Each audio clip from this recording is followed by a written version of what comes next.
The first thing Michael Reed said to me after 40 years was, "You still leave before the last dance?" I hadn't heard that voice since I was 18, and for one ridiculous second I was 18 again. Then I turned around and saw the silver in his hair, the lines around his eyes, and the man standing where the boy I remembered used to be. He smiled. Not the same smile. Better, somehow. Older. Less certain of its effect. Michael. Becca. Nobody had called me Becca in years. I'd driven from Richmond to Charlottesville that afternoon, telling myself I was perfectly comfortable attending my 40-year high school reunion alone. I was 58, divorced 9 years, had a grown daughter, owned an interior design business, paid my own mortgage, and had long since stopped believing a woman needed a man beside her to enter a room confidently. Then my first love walked into that room, and suddenly I became extremely interested in the contents of my wineglass. Michael looked good. I don't mean young. He didn't. Neither did I. His hair was gray, his face had changed, and when he smiled, the creases around his eyes deepened. But there was something steadier about him now. At 18, Michael had always seemed determined to prove he wasn't afraid of anything. At 59, he looked like a man who had learned there was no shame in fear. "You look happy," he said. I raised an eyebrow. That's a strange compliment. No, it's a difficult one to earn. And before I tell you what happened next, if you're enjoying this story, tap the like button. It helps more people find these mature romance stories. And tell me where you're watching from tonight, your city, your state, or your country. I love seeing how far these stories travel. Now, back to Michael.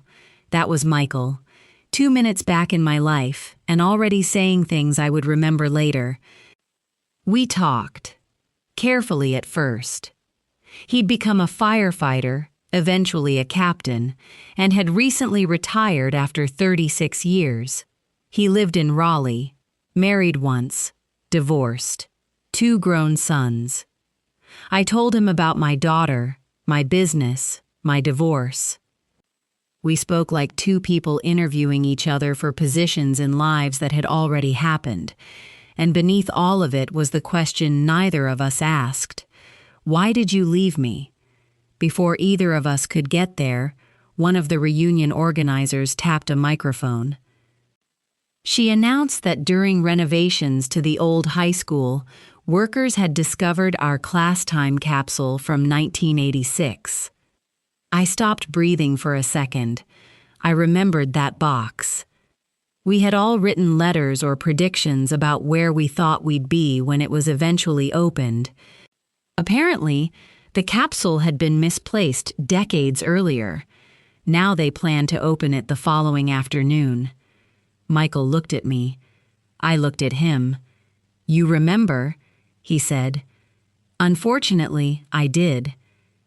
At 18, I had been dramatic enough to believe my feelings deserved permanent documentation. "I need to get my letter back." Michael laughed. "I'm serious." "So am I. I want to see what you wrote." "You absolutely do not." His smile widened. "You're worried it's about me." I stared at him. He lifted both hands. "I put something in there too." "What?" "You'll find out tomorrow." That should not have made me curious.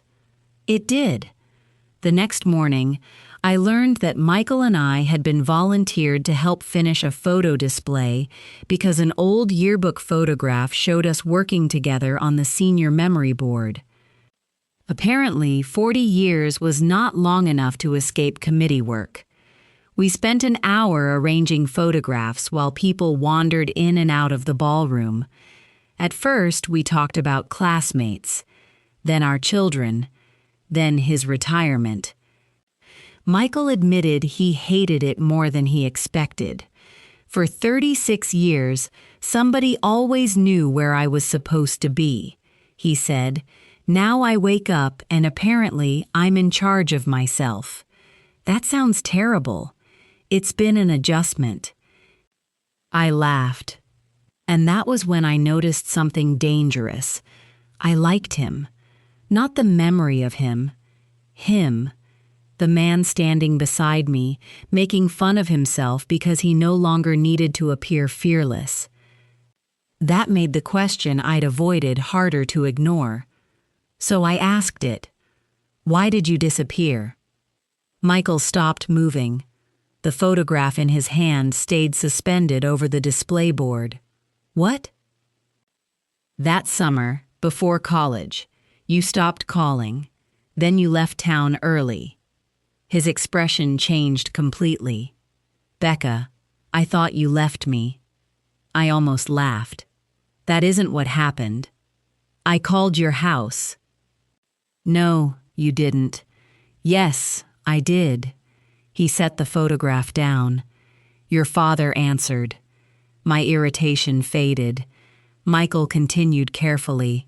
He told me you'd changed your mind.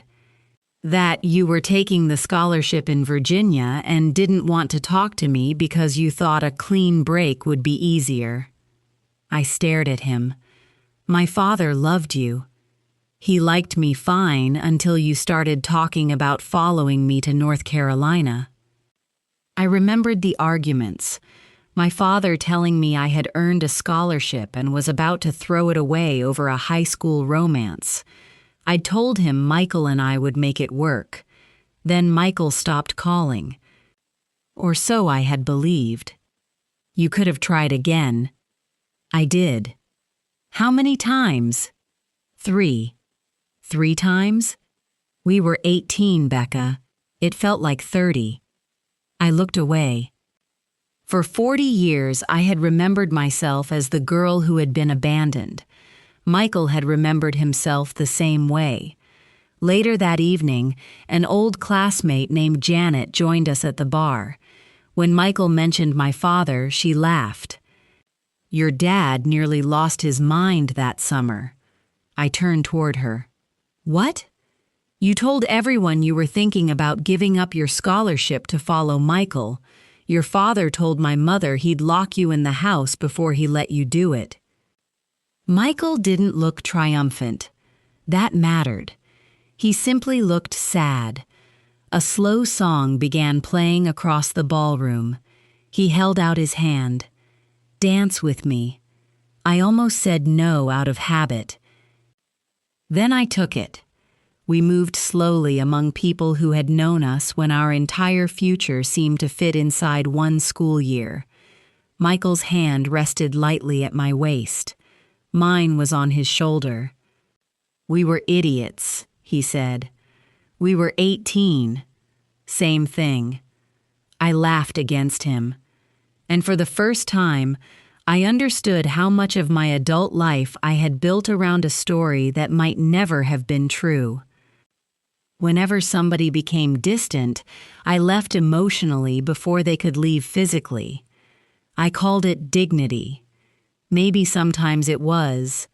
Maybe sometimes it was fear wearing better clothes. The next afternoon, the time capsule was opened. Thankfully, they didn't read every letter publicly. I got mine back. Michael stood beside me while I opened the envelope. The paper was yellowed and folded twice. I expected declarations about loving Michael forever. Instead, 18-year-old me had written mostly about myself. I hoped I would travel. I hoped I would have work I cared about. I hoped I would never stay somewhere simply because leaving frightened me. Then the last line stopped me. I hope when I'm older, I'm brave enough to choose my own life. Michael read it over my shoulder. Well? Well, what? Did you? I folded the letter slowly. Sometimes. His contribution was even simpler. A photograph. The two of us after graduation, squinting in the sun. On the back, Michael had written, "I hope we're still friends when this opens, even if life doesn't go the way we planned." I had to sit down, not because it proved he had loved me forever. It proved the opposite.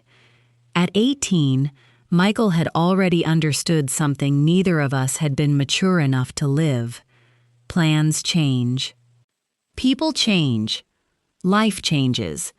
The tragedy wasn't that some great destiny had been stolen from us.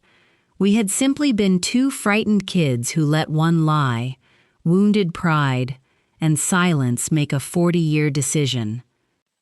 That night, Michael said something I'd been thinking. What if this is just nostalgia? I looked at him. What if we like remembering each other more than we actually like each other? It was exactly the kind of question 18-year-old Michael never would have asked. So we made a rule. The next morning, we would have breakfast somewhere neither of us had known as teenagers. No yearbooks.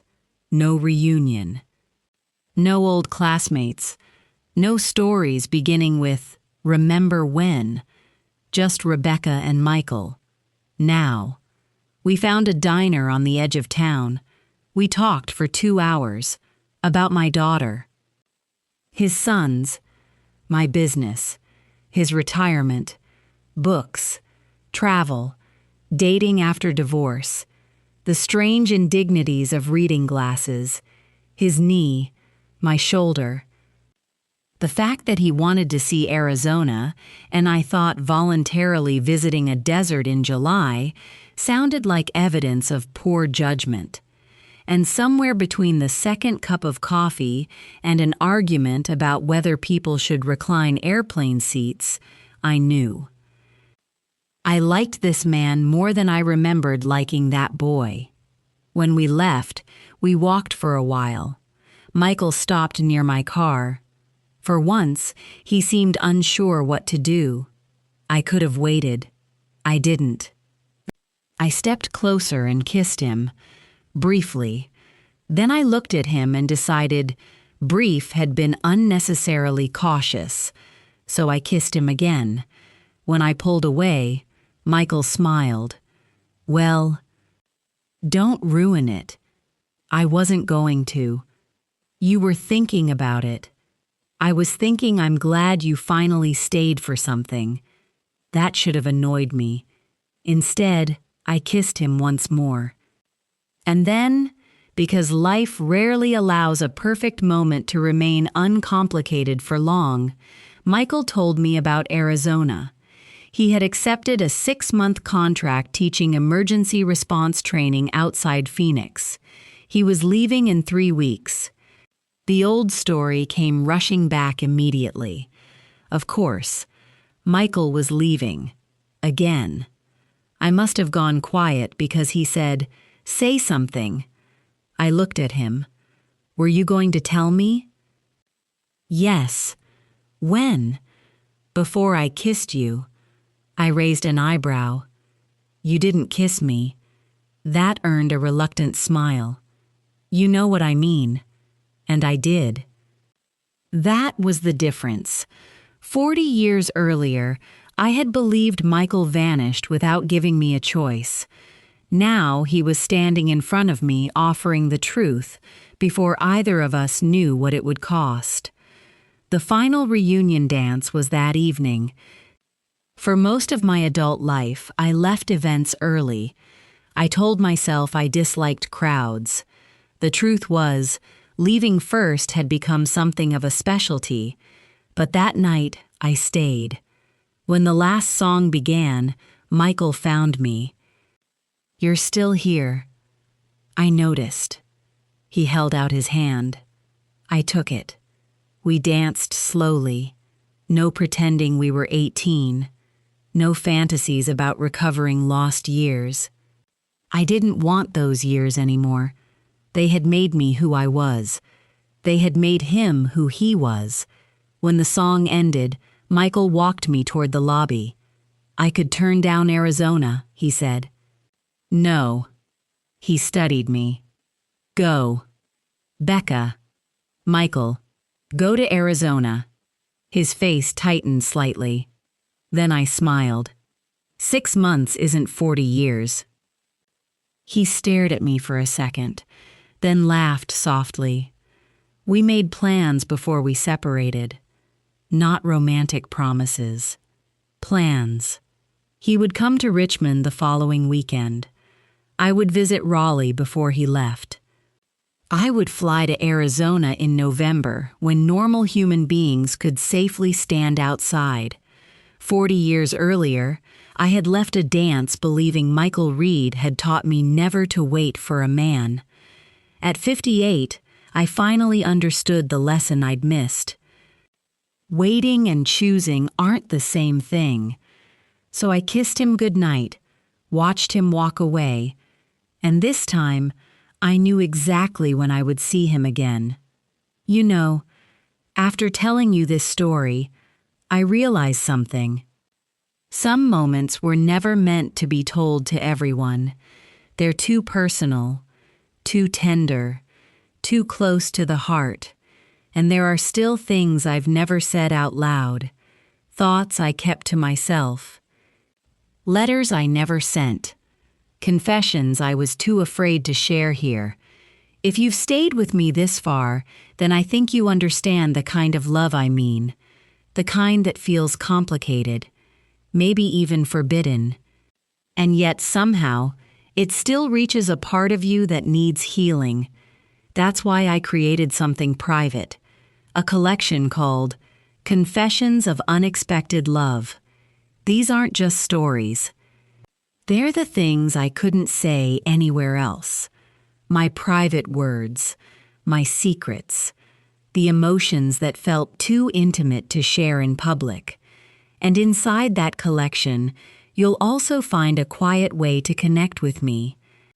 Because when I wrote those pages, I wrote them as if I were speaking to someone who truly understood me, someone who sees what's hidden beneath the words, someone like you. So if you're ready for the stories that live somewhere between silence, longing, and desire, the private link is waiting for you below, in the comments. And I wouldn't wait too long. Something this personal was never meant to stay open forever. Before you go, let me ask you this. If your first love walked back into your life after 40 years and you discovered the breakup had happened because of one terrible misunderstanding, would you risk your heart again? Or would you leave the past where it belongs? Tell me in the comments. I want to know what you would choose and why. If you enjoy mature romance stories about second chances, unfinished love, and finding something real later in life, subscribe so you don't miss the next confession. And if you want more private, emotionally intense stories, you can find Confessions of Unexpected Love through the link below. Sometimes the hardest part isn't finding love again. It's believing you're still allowed to choose it.